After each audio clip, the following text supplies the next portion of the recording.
Panginoon, lumalapit po kami sa inyong muli sa oras na ito.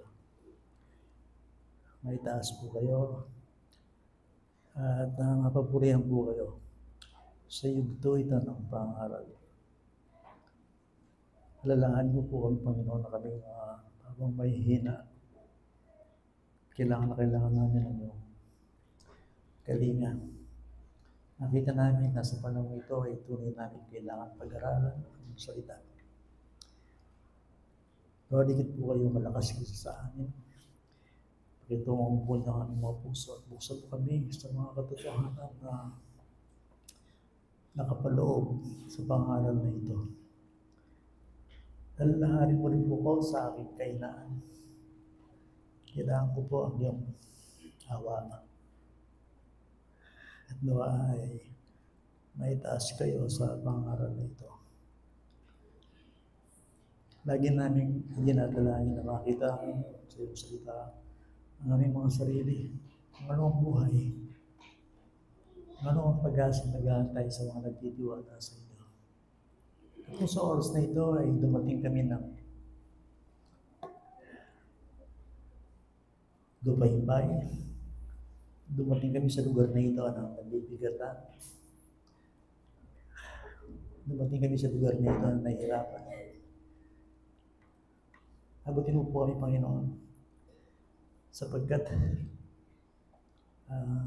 tinawag mo kami upang manatili sa inyong kalakasan. At kung sakali sa oras nito, meron kami mga kapatira na hindi kasama sa lugar na ito. Saan sila naroon, kayong may control ng kanilang buhay. At iniiwan namin sa inyong lahat ng ito. Nangyari lang po, Panginoon, na tulungan mo kami sa inyong kapitingin sa pangaral na ito. Kailangan po ang siyang may hawak mula sa pasimula hanggang sa matapos. Nakita namin ng Diyos ng Biblia, ang Kristo ng Diyos, ang tagapagligtas na nagmamahal at tumatawag sa amin. Ito ang aming samot hilig sa ngalan ni Jesus. Amen.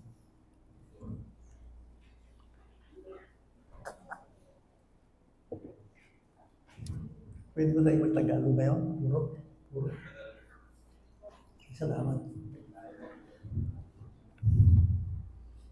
Salamat.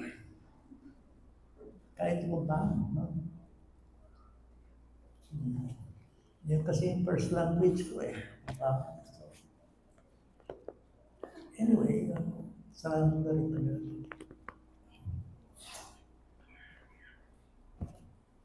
Yun. Kung di ako nagkakamali, Rose, part 5 na to. No? Same topic, kaya lang iba yung content nito sa oras na ito. Christian Warfare 5, tapos yung kanyang subtitle sa ibaba, Appropriating God's Power. Doon tayo nagsisentro. Tapos makinig po kayo, no?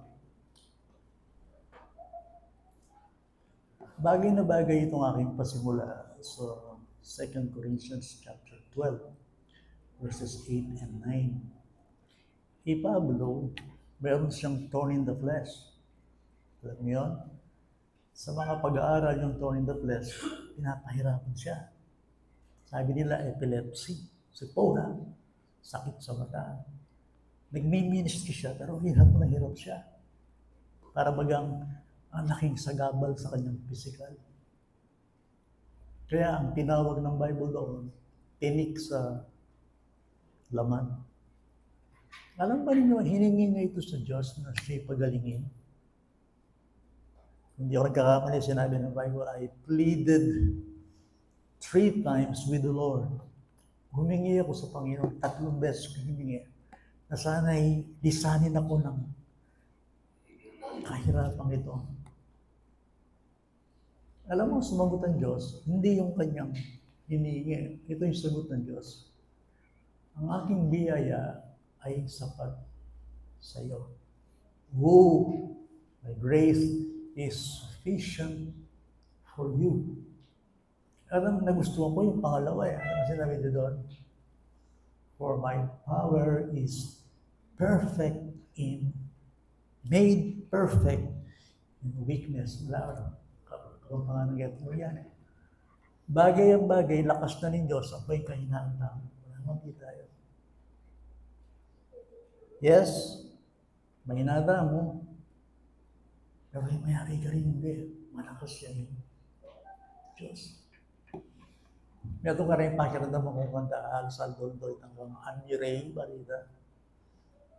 Just a closer walk with thee. Kilala yung Annie Ray, ang diva, itong superstar, ito yung secular eh. Yung kumakanta ng panahon namin, yung you needed me. Ano yun? Kaya isang hit niya yung just fall in love again.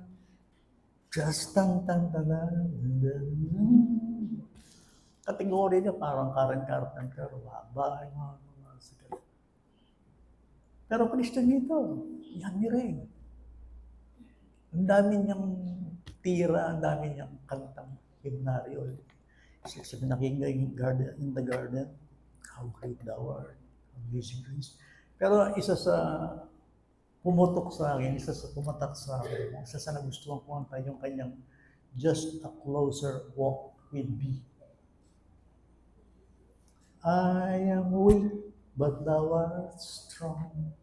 Doon pa lang eh. Mahina ako, malakas ka. Pero i-imburi ko rin, itang kayang chorus eh. Just a closer walk with thee. Hindi ka lang basta lumalakad sa Panginoon. Yung sikreto hindi, lumakad kang malapit kay Panginoon.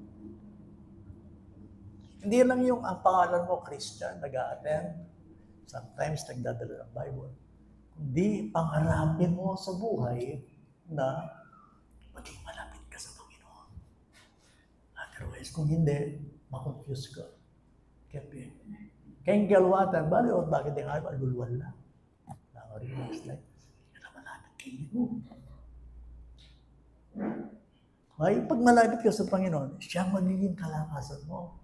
Ito yung sikreto ng John chapter 15. I am the true vine, and you are the branches. Manatili kayo kanako, at ako, kaya kayo. Huling, kung hiwalay kayo sa akin, hindi kayo magbubunga at wala kayong magagawa. Parang ganito yun. Ako ang kalakasan ninyo. Manghihina kayo kung hindi kayo malapit sa akin. Noong sasabihan ng Kristiyano, at makinaya, sabihan ko kayo kung bakit mamina ako. At sabihan ko kayo kung bakit ala kang parang, maybe Christian ka. Kaya lang, wala kang intimacy or fellowship. Just a closer walk with thee. Galingan nyo rin. Galingan. I recommend na kayo palagi kayo pakiramdam yun sa YouTube. Okay. Gusto ko nga, awitin ninyo dito yun eh. Kasi may magsusolo dito, yung isang babae, tapos, hindi kayo magbakot kayo, kamako, galing. Kaya kung nag-iyo kasi magkanda na, kung nag-iyo ko mag-special lang, hindi na. Ang gusto ko yung sa awitin, yung kanyang lyrics, talagang, sinabi yung sikreto, I am weak, but thou art strong. Jesus cleansed me from all wrong. Lagi kong maligin, pero ito yung gusto. So, realize namin, biyada mo bilang sangap, walang makatahid taking gino. Nakaalala natin, lahat tayo mahina. Lahat tayo, may pagkwento kayo pa mo kayo, kukutsing, hindi pa po tayo kita, natandang kita, brother.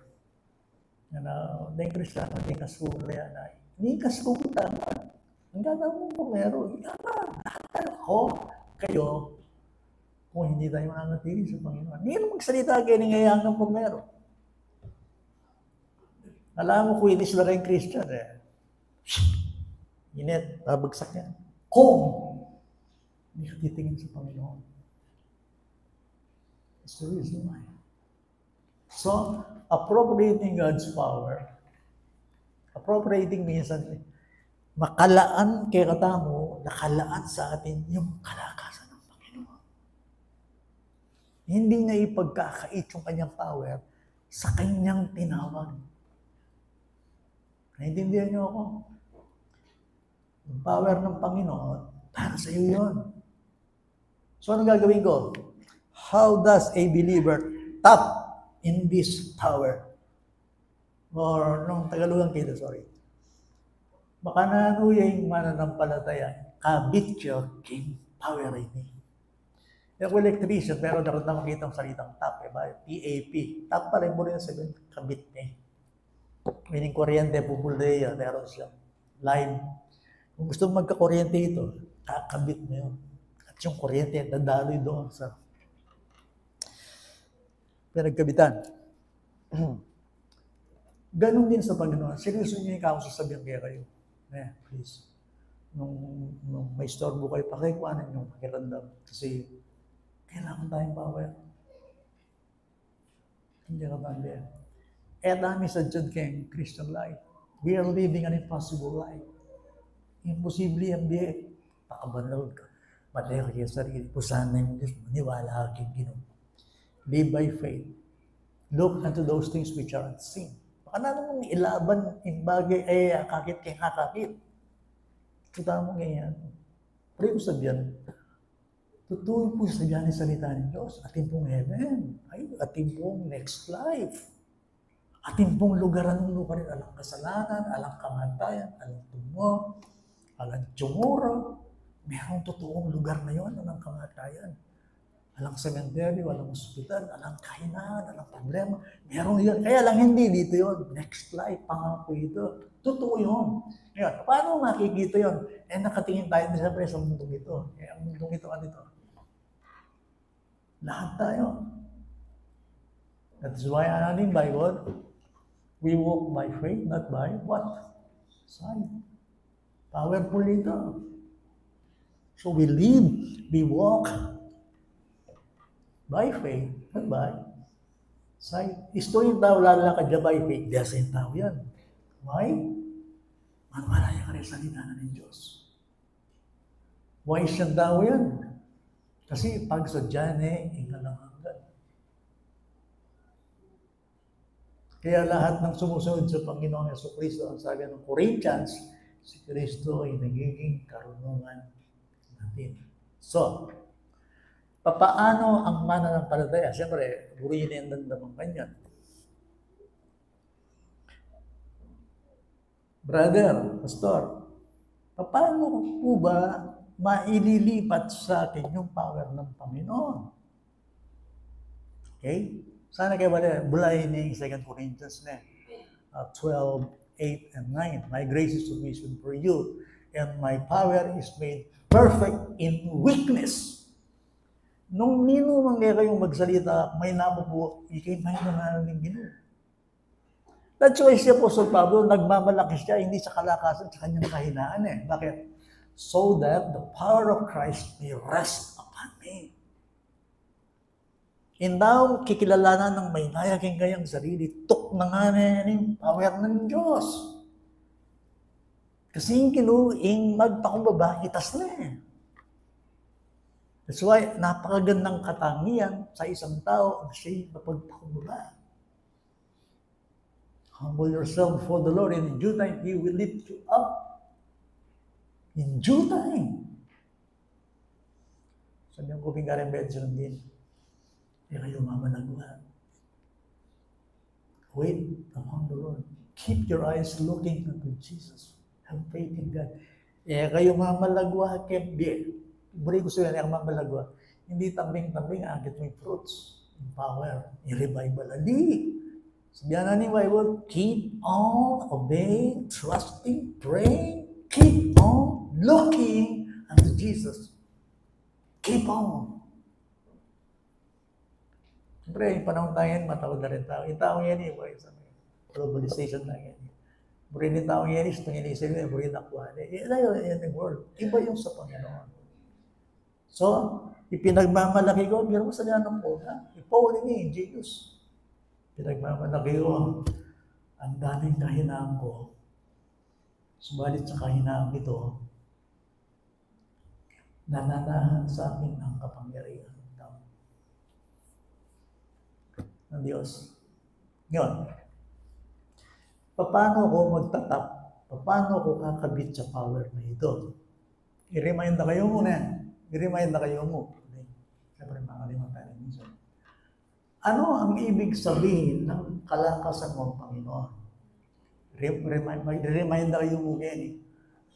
Ang maging kalakasan ng Panginoon means to be strong in the Lord. Sabi ko kaya kayo, ulitan kaya mo, you must be in the Lord. Which means that we are saved by His grace through faith in Jesus Christ.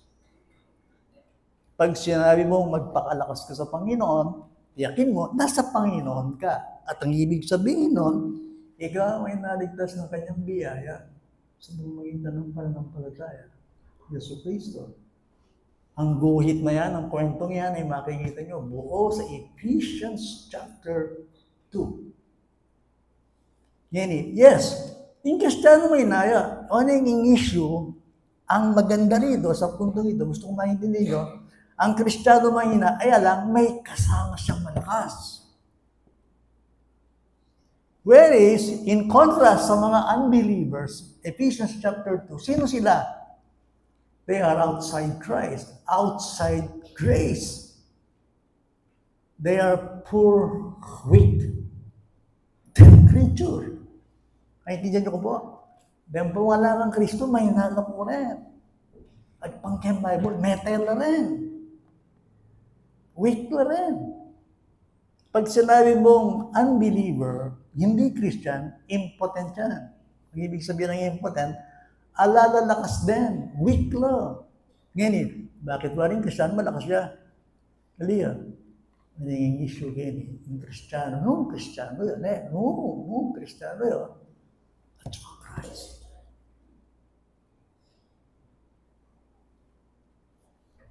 Sa simpleng kabaldugan o kahulugan ng Kristiyano, ibig sabihin ng Kristiyano, in Christ. If anyone is in Christ, is a new, ano yung Bible? Nakakabit siya kang Kristo. Eh, Kristo yung power ng Diyos. Itang tuturong Sunday school na niya, yata ngayon, Betis. Hindi niya sinabi na,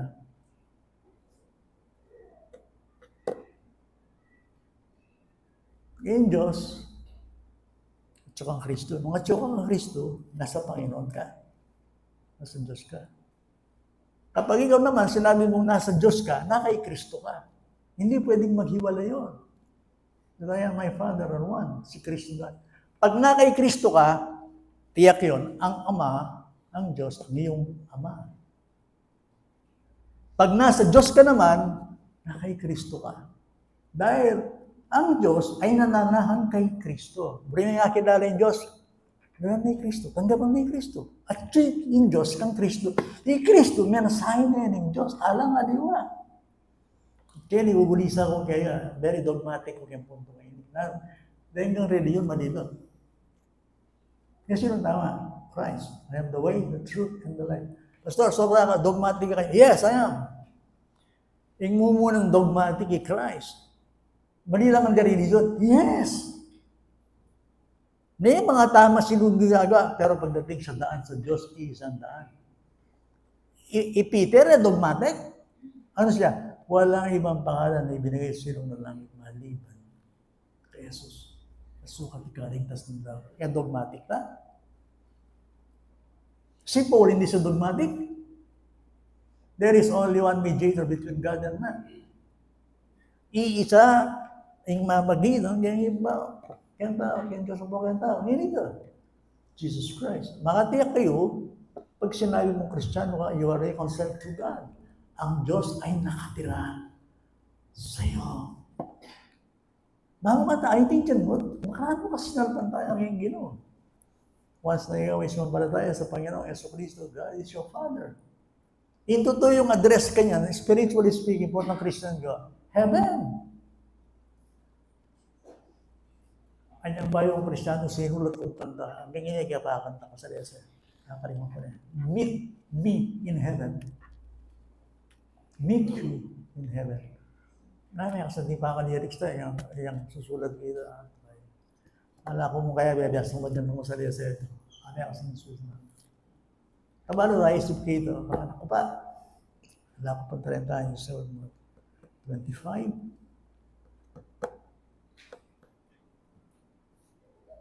Kasi, pag naging mananampalataya, Tunang address 7. In Diyos, yung kayakatang Father. In Jesus Christ, yung kayakatang Brother. The Holy Spirit is our teacher.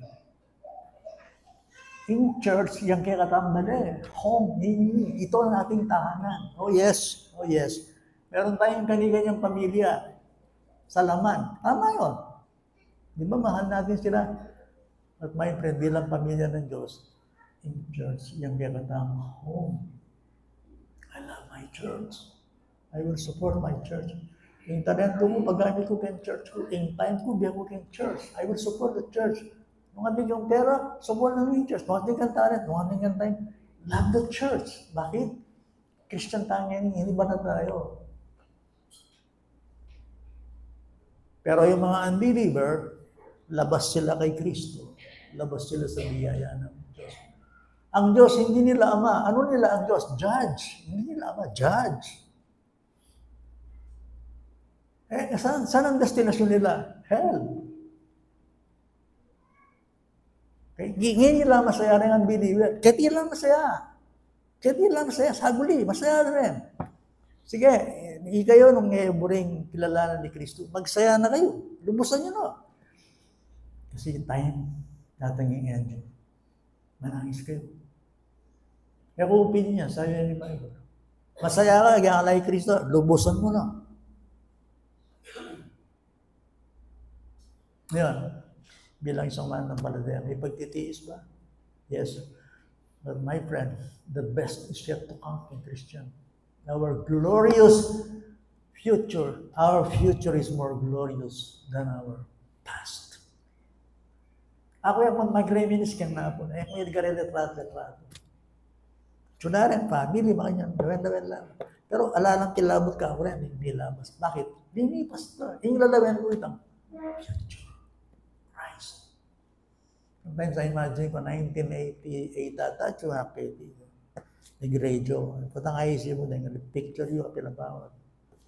Bilabas na ito. Eko mag-glory kitang bilabas. Yung issue yung masal pantayanan, yung ngeni. Mapali ko kanito. O ngeni, mapali ka. O kanito mo, yang mo rin nga yung minister ko, yang kanito mo, ang mapali ka. Kahit sino, sinisira mo. Okay? Ngayon.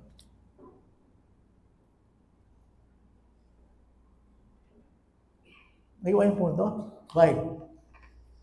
It's supposed to be dapat ganita mas mapali kasi I believe bigla-bigla dating dito. Okay? Ngayon sometimes I should be, Lord, kanala po maging mapali rin Christian in distraction kanya ito may katindi. Adik lang ang tao kay entertainment. Adik? Adik lang pastor, elders, church, nakakala ka, senior in church, adik lang yan. Kasi yung tao, tsukay niya ito, buli ng tao, may entertain niya, kaya sa aking material, kaya sarili. Ulingin ka talaga sa samantalanan ng niya ito. Buli mo, kahit di ko masaya. Okay, naway kayo mga na, please.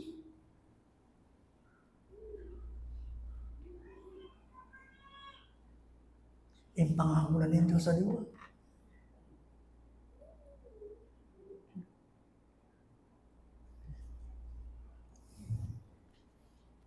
Okay. So, yun ang una. Ano yung pangalawa? Ito yung pangalawa. Sabi ko, makanan mo kung mag-tap kayong kalakasang ini. Kailangan na tsuka kayong gino. 1, 2. Ano yun?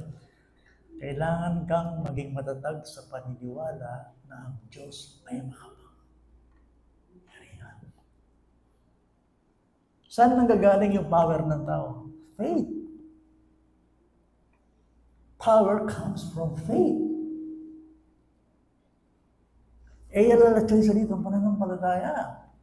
Mahalaga ito. Bakit? Patang may problema na, alala na yan. Di ko pera yan, opo, wala na kang pera. Malusog ko ngayon, opo, wala na kang malusog. Masating ko obra ngayon, opo, wala na kang obra. Di tapos ka na. Bala yun naman yung berong na ano. So, ang ibig kong sabihin sa puntong ito, kailangan kayo matatag firm, settled, belief that the Lord is Almighty in power. Naintindihan niyo ako?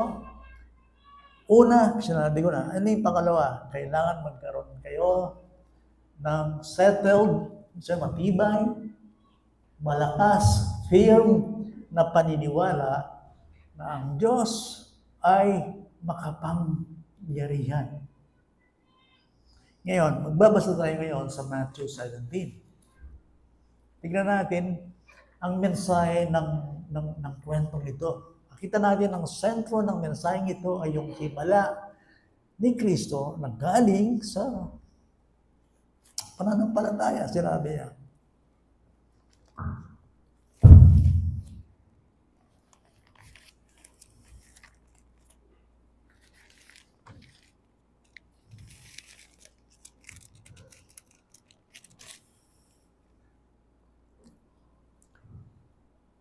Kung titignan natin yung 17:14, ang title sa taas, hanap mo niyong makasulat, pinagaling ni Jesus ang batang inaalihan ng demonyo. Okay? Ano masisilip natin sa kwento niya? Please makinig kayo. Siyempre, ngayon yung panahon na ito, hihiratan naman na, iduluban ng demonyo. Action. Kaya naman tutulan ng kaya na ito. YouTube na rin, ha?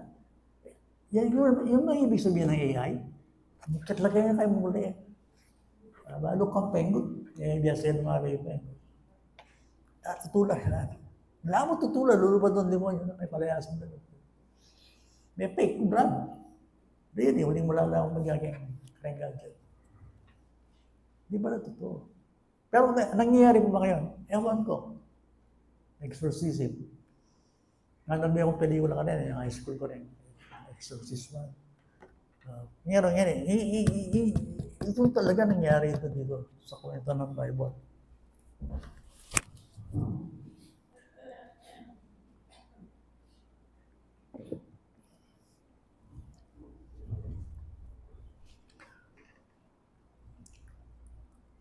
Sa natin yung verse 14. Kalakala lang tayo, ha? 15 minutes before 12. So, titignan ko lang ito. Nang dumating sila sa napakaraming tao, verse 14, 17, Matthew, lumapit sa kanya ang isang tao, lumuhod sa harapan niya at nagsabi, Panginoon, pagka sa aking anak na lalaki, sapagkat siya'y may epilepsya, at lubhang nahihirapan, sapagkat madalas siyang bumabagsak sa apoy at sa tubig. Dinala ko siya sa iyong mga alagad, ngunit siya'y hindi nila mapagaling. Nakatulong yung bagyan eh. Siguro tinraydo ang palayasan din mo. Halabisan pa ako. Hindi mo. Wala kaya nga kasama kanyan eh. Lagyan ng Jesus, palayasan na kayo. May kiba siya hindi mo. Kilala na ni Jesus, pero hindi kayo araw kilala. Sometimes, siguro hindi mo i-expose na kayo. Bulok eh. Sadyahan, nung hindi ka. Hindi ang utang mo, mapabayaran. At utang mo. Kami mo. Pero atin talaga kay Bible, yung 16 na ni Acts. Salita na rin ni Moy. Sa pangalan ni Jesus na ipinaharap ni Pablo, pinapalay siya. Why effect? Hindi nung ayos yung demonyo. Kasi nga, ang sabi niya, kilala nila si Jesus, si Paul, Pero kayo, inuwi kayo. Pero with that. Kenny, totoong mga alagad dito. Pero reapalayas yung demonyo. Kakuyainin eh. Kakuyainin. Baka namin apalayas kung demonyo ka naman. Kalito to mayroon punta ngayon. Nga pala yung demonyo ang natin ang makapasama kay Diyos. Ang puta rin ang yadungan na pa siguro. Ngayon, sinabi ng Jesus, bakit pala yung demonyo? Anak yan dinala ko siya sa iyong mga alagad, ngunit siya hindi nila mapagaling. Sumagot si Jesus at sinabi, lahing walang pananampalataya. Napakasama. Hanggang kailan ko kayo makakasama? Gaano katagal akong magtitiis sa inyo, dalhin ninyo siya dito.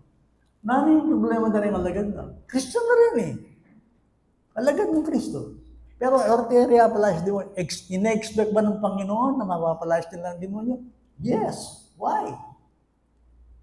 Ngayon, bakit hindi na mapalayas? Sinabi na Jesus, faithless generation. Wicked, twisted generation. Balo mo rin patang pag-aralan nila, lalakad malapit kay Ginoo. Usyoso mo. Ingat kayo kayong activities. Magandang activities. Something about mo. Pero nung anak ang intimacy kay Diyos, yes, mag-pray. You don't seek Him by faith. May expose tamo kang there. Nino man itamo. Yung problema dahil may nala faith. Faithless generation. Lord, but tayo may palayas. Sinabi ng Jesus. Yung kaliwang salin, yung kaliwang libro, kay Mark, sinabi ng Jesus, because of your little faith. Buling, maliit ang inyong pananampalataya. Yung ko atin lang faith? Yes! Ina, hindi ito sapat para makapagpalayas. Powerful na rin demons Powerful na rin. Di ba? Nabalita ko sa Fernando, nagpapalayas ng demonyo.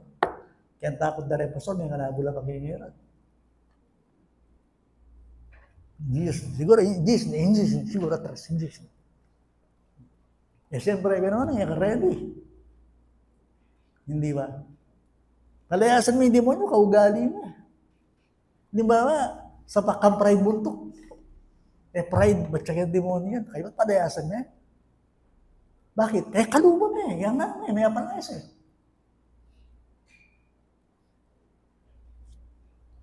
So, ingat kayo po ang kikikatabi, ang makayabang tabuntok.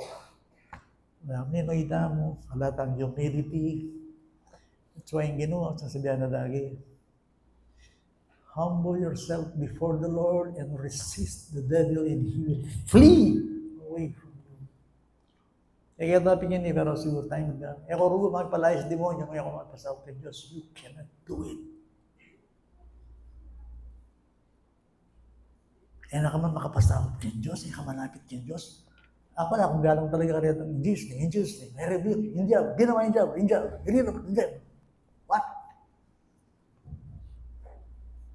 Wala akong theology.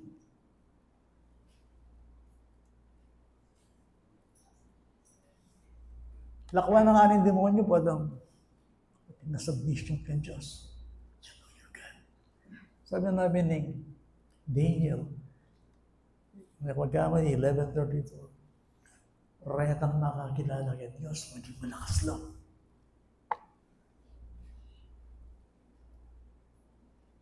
Kaya mga kanawin, tuloy yung activities, pero yung kalikman, magbabad ko kaya panalangin. Gabi sa maging hypocrite, dati mag-fasting ko naman. Pero yan yung nagawa. Pagpanulo ko Ang karakal maintenance. Ayun, check up yun, bawal milipas ng dano. Dati ko regular. Ngayon yan alam na yung vocabulary fasting. Diba? Diba yung fasting?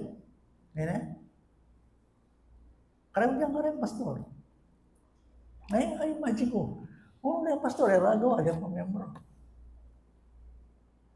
Kaya naman lagi, kung tayo mag-preach, agawa, ka pa. That's why mag-criticize. Yan, dulog ko rin eh. It is because in faith, maliban na niya can close walk before the Lord. Doon pumapasok mo sa gitna, alam ng Diyos kung sino yung sa Kanya. Alam ng Diyos kung sino yung naniniwala sa Kanya. That's why sinabi na again. Sinaway ni Jesus ang demonyo at lumabas ito sa bata. Gumaling ang bata ng oras niyon. Verse 19, pagkatapos ay lumapit ng sarilinan ang mga alagad. Kay Jesus, sinabi niya, bakit di namin iyon napalayas? Sinabi ni Jesus, dahil sa inyong maliit na pananampalataya. Issue ko po yan, huwag ng pag-aralan niya. Atin lang tayo eh. Kuya ba? Nino Kenny, sino dito ang hindi naniniwala kay Jesus Christ?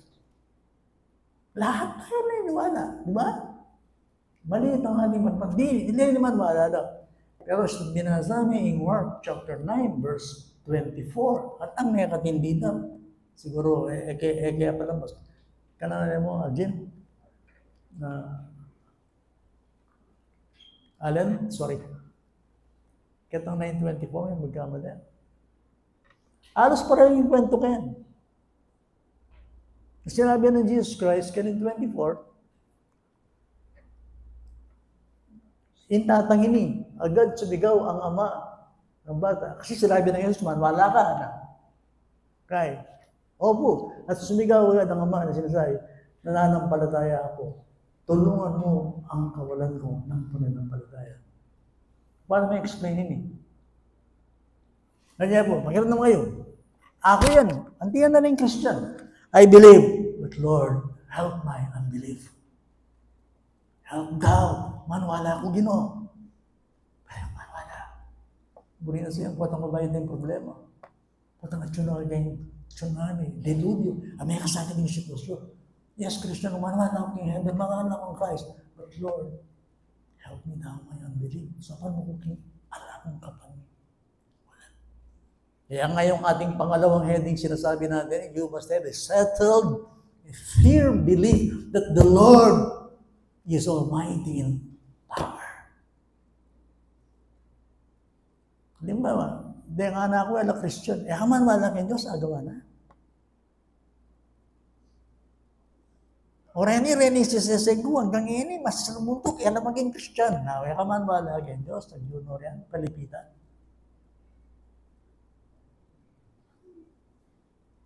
Lord, may ka-revival ba kaya aging pa kanya? Anyway, basta pasensya na kayo. Lakad ng Sunday. Kasi wala na akong mag-youngster ni Risa. At cornerstone niya kanina sabi ko kayo. Sorry. Nakakalimutan talaga. Sorry. 3 time ko pala. Anyway.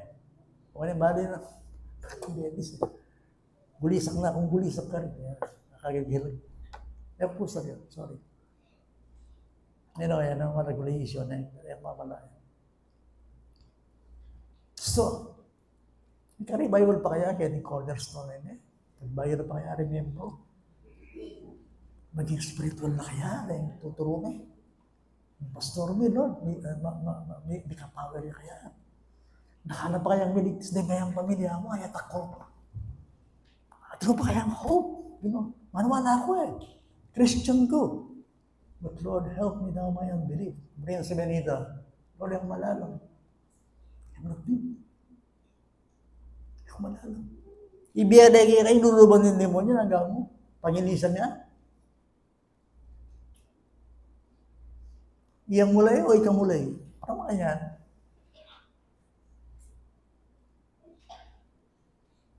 Remember, alayin mas yun ay Jesus Christ. Kasi hindi niya ko tao kayo. Aliyer. O faithless, a twisted generation. Yung kaya, amay kasal niyo, yung gusto na eh. Ginuot ay miya apalayas. Buling malati kayo. Faith. Buling na sabihin malating faith, totoo yung faith to. Kaya ito po, bali naman po yung itong contrast. Alam niyo naman ang isang bagay na kaaway ng ating pananampalataya. Itang kanyang lilangan. Ang taong magalinlangan, may naya puso, at halakad. Diba? Aral ng Bible, basa mo yung chapter 1 ng James, wala siyang anumang pwedeng tanggapin sa Panginoon. Kasi isa siyang taong nag-aakala sa dalawang bagay. Manwalayo, pero solid. She is not in the right direction. Kayang heart, divided din kayang heart. That's why David, yung kayang prayer, pwede nga pray, Lord, give me an undivided heart that I may feel thy name.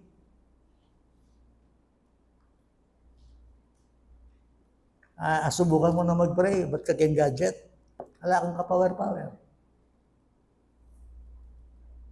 Mas powerful na yung gadget kaysa akin Ginoo, kaysa akin Bible. Ngayon ba na ito? Kagising mo, buri mo, tsakadala. Bayo ka matutod, tsakadala. Akakit ko ini matwa, anak.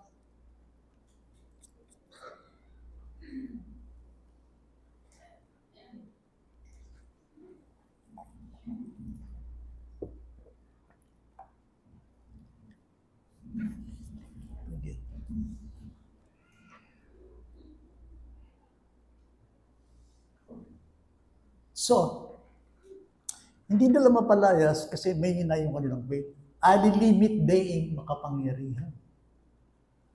Kasi yung Diyos, lagi na sabihin, karing kayo alagad, have faith in God. Kayo magtaka nung agagawa ko yun, na Jesus Christ, pinatuyo niya yung igos. Biglang natuyo, sinabi niya, hindi ka na magbubunga. Kinabukasan natuyo.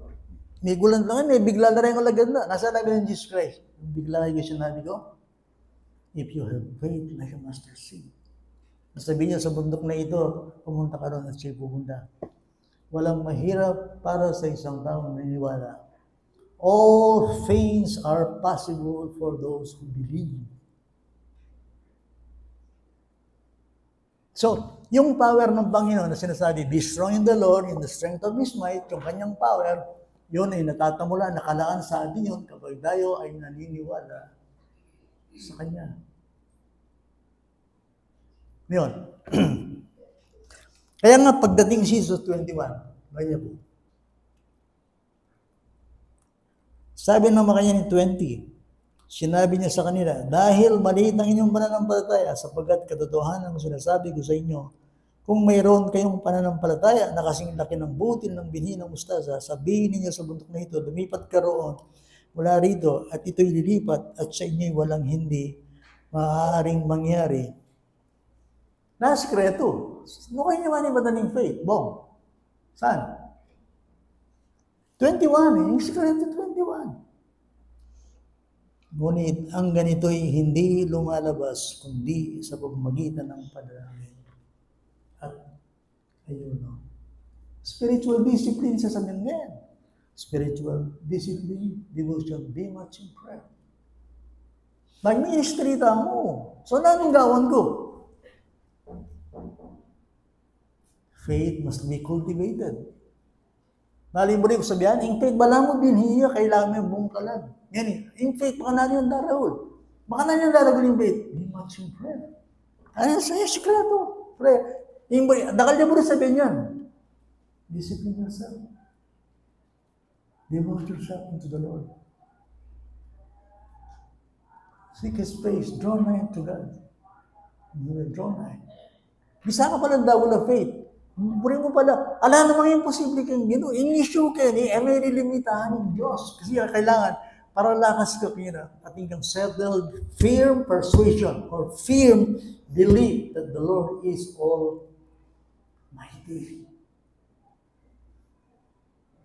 So, naman yung sitwasyon tayo kami, if you have faith, anong yan eh? If you have faith. Ngayon, saan nakukuha yung faith? Ulitan ko na naman. Namasa kong Bible. Do you pray much? Sorry ka rin mag-bro. Pasensya na kayo. Ano yung sabihin ko kaya kayo? Know your priority. Takay mo, kamalagwa kang di. Gawin mo yung Ginoo, magpatuloy ka kang Ginoo. Sabi na ng Bible, malino yung Bible. 1 Peter chapter 5, verse 8, verse 6, verse 7. In due time, He will exalt you. Last verse siguro kasi 12 na. Ito, totoong kwento sa Old Testament. Hindi pa ako mamasyal sa New Testament. Papasyal tayo sa Old Testament. Merong isang bayani ng pananampalataya rito. Pero, limit na hingin ganyan. Hindi. Yung panahon ngayon.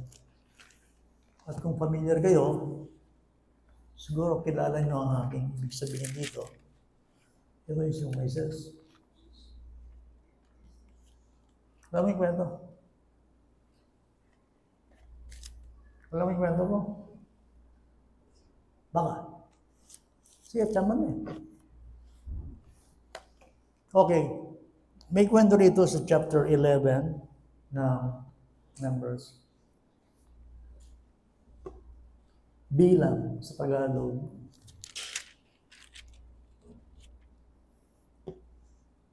Dahil Israelito, magreklamo daw, at kanina papagandang kanya. Buti pa daw, hindi na sila lumabas na Ehipto. Kasi doon sa Gana. Yung sila yung nilabas ng Panginoon, naranasan nila yung pinatawag natin pangangailangan. Okay? Now, ingat kayo po, meron ka rin talagang itinuturing ng Panginoon na kasalanan is mag-complain. Yes. Sabi ko, Lord, hindi naman niya mag-complain. Kaya kami, kanya-kanya na sitwasyon minsan. Sabi namin na yung di ba kasi yung iika kaya sapatos ko eh. But nevertheless, tuwing meron nga tao, magreklamo yung mag-complain, yung mga inayo, kasalanan lang yung Diyos. Kasi dilimit na eh. At ako mo sa example niya. Dahil kay New Testament, papasyal ng Bible, isa lang sa Old Testament. Remember, ito ay tao ng Diyos. This is Moses. Okay, sa chapter 11,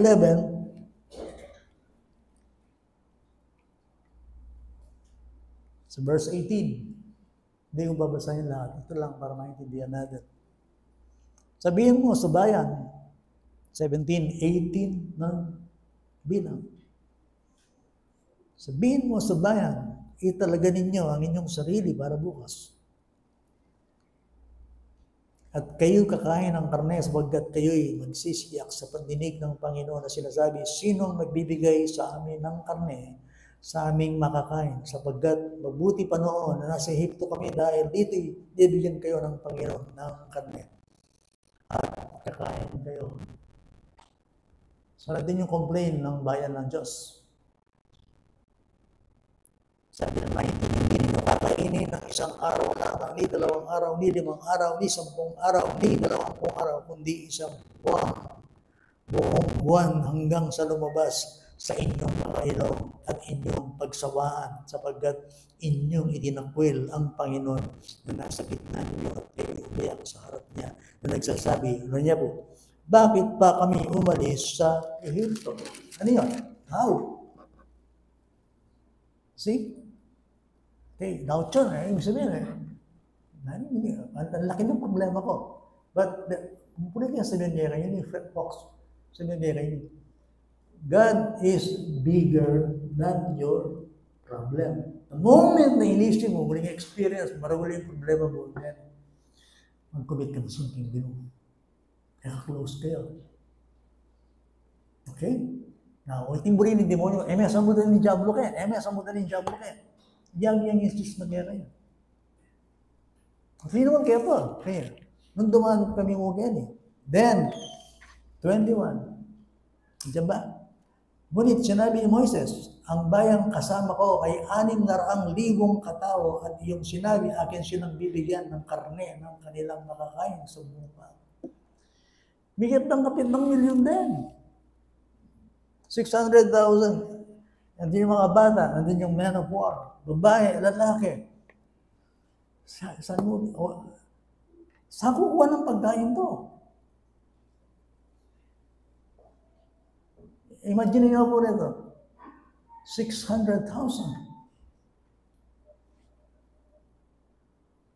Bali rin, mananaos, sumerano pa yan dyan, kinisa na talaga niya, magreklamo yan.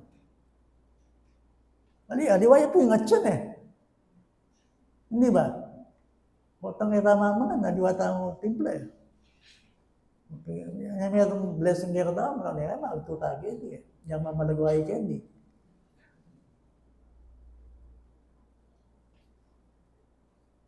Nasa mo si Wonder?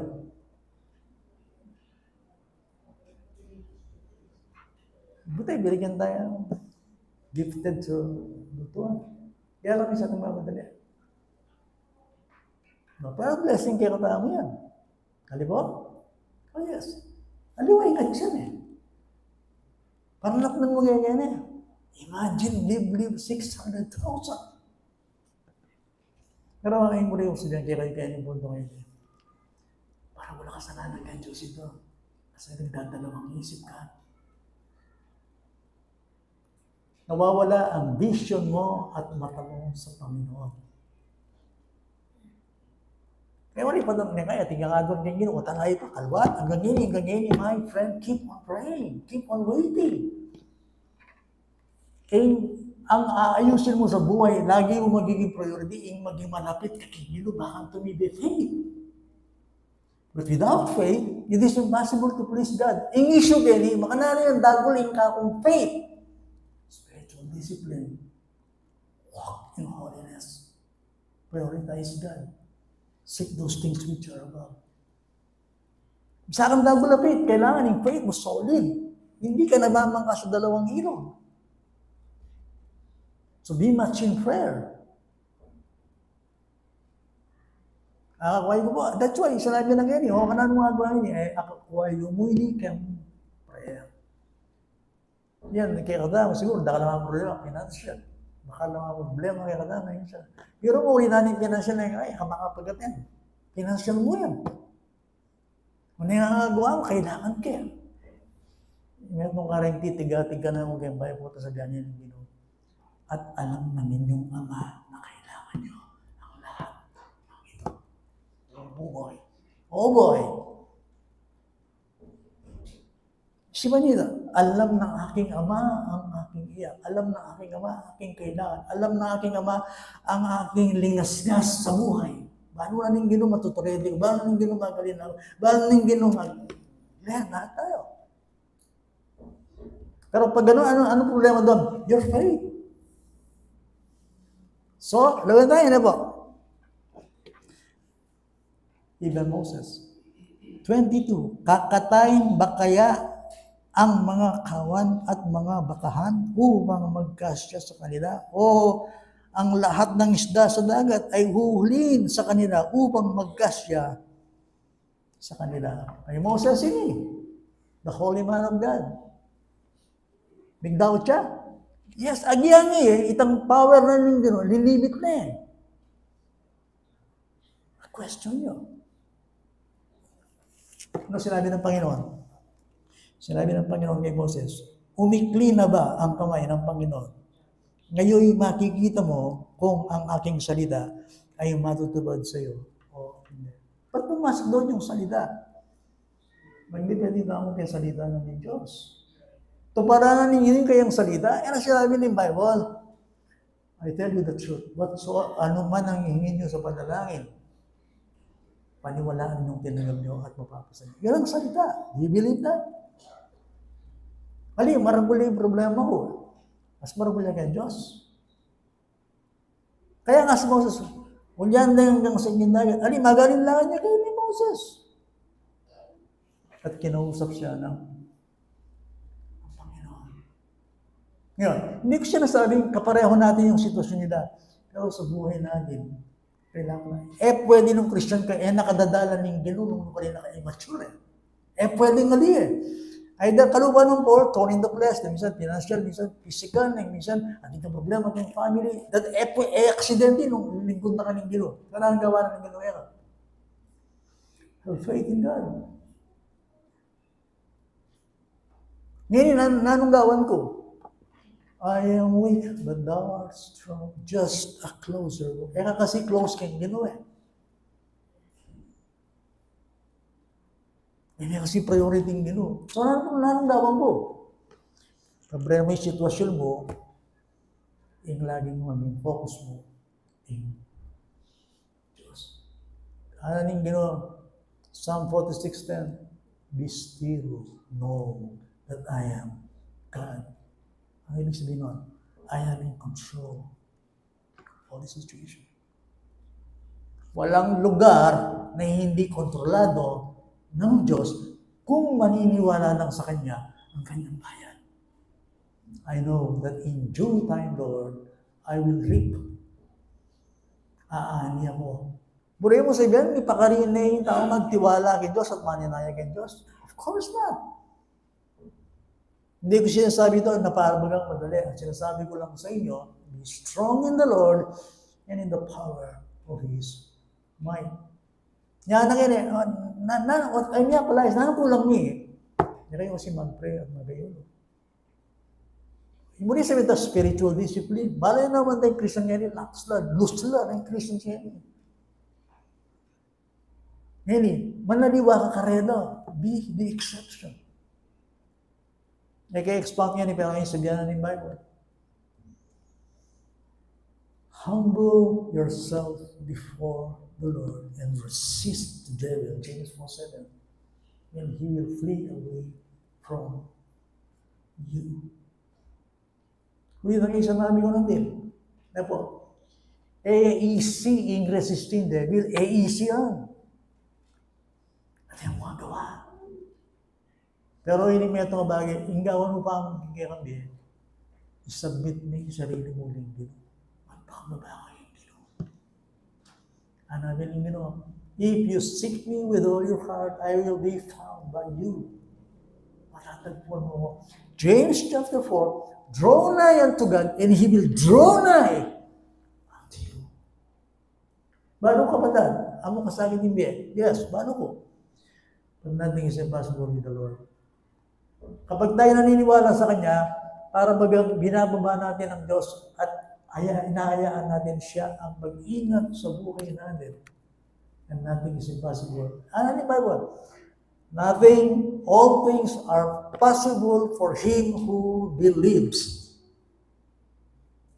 Let's pray. Salamat po, Panginoon, sa inyong salita. Muli, sa inyong purifying word. Maraming pong salamat sa inyo. Parang monumento namin pinag-aaralan itong iyong salita. Ikaw ang Diyos ng Old Testament. Ikaw po rin ang Diyos ni Moses na siyang Diyos namin ngayon. Salamat, Panginoon. Pwede namin i-appropriate. Nakalaan sa amin ang iyong lakas. Ibinibigay mo sa amin. Teach us to walk. Teach us to believe. Turuan mo kami maniwala. At turuan mo kami lumakad. Panginoon, ang lalaki minsan ng kinakaharap namin sa buhay. Hirap na hirap kaming maging spiritual. Pero please, Lord, tulungan mo kaming tumingin sa inyo. At tulungan mo kaming lubos na maniwala sa inyong magagawa. Katulad ng tagpo sa isang metaphor na aming pinag-aralan sa Matthew 17. Increase our faith, Lord. Taas mo ang atas namin pananampalataya. At tulungan mo kami, gawin din namin ang lahat na kami magagawa para maging malapit sa inyo. Igalang namin ang inyong salita. Please, Lord, balo yung po Ginoo, kaya bubiyasang mag-pray spiritual. Teach us to pray. Pabrayan yung gamitan mo yung oras mo kaya kayo dito. Balansin mo po yung para sa ganoon, Panginoon, maniwala kami sa inyo. Ipakandili namin sa inyo lahat ng aming sitwasyon sa buhay. Alam po nyo kung ano ang aming mga kahirapan, kung saan kami nag-aalinlangan, kung saan kami nagtitiis, kung saan kami nawawalan ng pag-asa. Lumalaw buhay at kumilos kayo. Makita po namin na higit kayong malaki sa lahat ng ito. Panginoon, laliman po nyo at itanim ninyo ang Ephesians 6:10 na kami magpapalas dahil sa kapangyarihan ng iyong lakas. Salamat sa itinuro mo sa amin sa umagang ito. Hindi man namin ito natapos na ganap. Subalit, salamat sa iyong salita. Para kaming kinakausap mo, Panginoon. Salamat sa availability at all sufficiency. Salamat sa kasapatan ni Kristo para sa buhay namin. Alalahanin namin ang sinabi ng Matthew chapter 6 na sinabi ng Panginoon, alam ng aming Ama kung ano aming kailangan. Makita nawa namin, Panginoon, sa buhay namin yung aming priority, ang makilala ka. Ang maging malakas sa aming pananampalataya. At lalo ka namin paglilingkuran, pupurihin, pagtitiwalaan, hihintayin sa buhay po namin. Kaya ang aklat na ito na iniwan mo sa amin ay matutuhan namin ang iyong salita. Sabagat ang iyong salita ay tutuparin mo. Thank you, Lord. Salamat for the gift of faith na aming tinatagli ngayon. Maraming pong salamat, Lord, at tulungan mo kaming lolobin po ninyo ay makapag-aral pa kami sa susunod na yung pag-aaral. Ngayon, tanggapin mo ang lahat ng aming puri. Salamat through your Son, Jesus Christ. Amen.